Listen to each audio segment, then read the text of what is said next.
کہیں انسان بنانے کی کوشش نہیں کی جاتی. اب دھرم کی پریبھاشا پوتر گرنتھوں میں ملتی ہے، وہ میں آپ کو بتاؤں.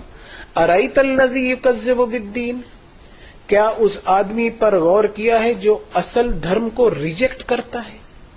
فذالک الذی یدعو الیتیم، یہ وہی ہو سکتا ہے جو کسی یتیم، اناتھ، بے سہارا اور ونچت کی بھلائی کی ذمہ داری سے اپنے آپ کو دور رکھتا ہے. اور ولا یحض علی طعام المسکین، اس کے دل میں کبھی کوئی تڑپ نہیں اٹھتی کہ کسی بھوکے کو کم سے کم کھانا ہی کھلا دے.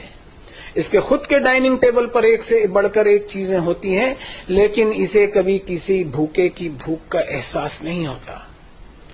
اب غور سے سنیے کیا کہا گیا.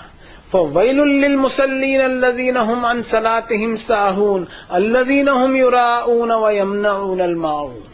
سو بربادی ہے ایسے نماز پڑھنے والوں کی، ایسے عبادت کرنے والوں کی، ایسے پوجا ارچنا اپاسنا اور ورشپنگ کرنے والوں کی جو عبادتیں تو بہت کرتے ہیں لیکن ان کی عبادتوں میں کیول دکھاوا ہوتا ہے. ان کی عبادتوں نے ان کا کیریکٹر اور کردار ایسا نہیں بنایا کہ وہ انسانوں کے چھوٹے موٹے کام بھی آ سکیں. بس سڑکوں پر دکھاوے اور شور شرابے سے بھرپور ہوتی ہیں ان کی عبادتیں، اور انسانی ہمدردی سے کوسوں دور رہتی ہیں. دیکھیے میڈم، سنسار کے مالک نے ہر انسان کو ان گنت وردان اور بے شمار نعمتیں دی ہیں. ان وردانوں کو انسان انعام نہ سمجھ لے بلکہ اوپر والے کا ایک قرض سمجھے، ایک پریکشا سمجھے. اور اس قرض کو اتارنے کے لیے اس مالک نے اپنے گرنتھوں میں بتایا کہ قولوا للناس حسنا واقیموا الصلاۃ، یعنی انسانوں سے اچھا برتاؤ کر پھر میری عبادت کر.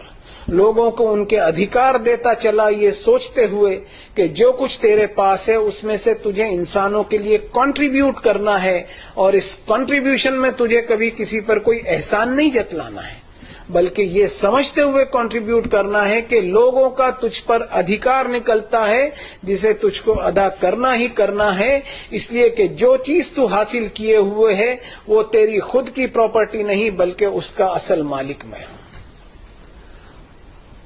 تو میڈم، یہ ہے اصل دھرم کی پریبھاشا جو آپ کو دنیا کی کتابوں میں نہیں ملے گی. یہ صرف آکاشی کتابوں میں ہی ملے گی، چاہے وید ہو یا اپنشد، چاہے قرآن ہو یا بائبل ہو. پروپاگنڈا آف ریلیجیوسٹی، یعنی اپنے آپ کو دھارمک بتانے کی ایک ہوڑ لگی ہوئی ہے کہ کسی سٹائل یا کلر کے کپڑے پہن لیں یا کوئی روپ دھارن کر لیں یا کوئی حلیہ بنا لے. یہ سب دھرم کے نام پر آڈمبر کے سوا کچھ نہیں ہے، ان سے کوئی فائدہ حاصل نہیں ہوگا. Thank you very much park صاحب.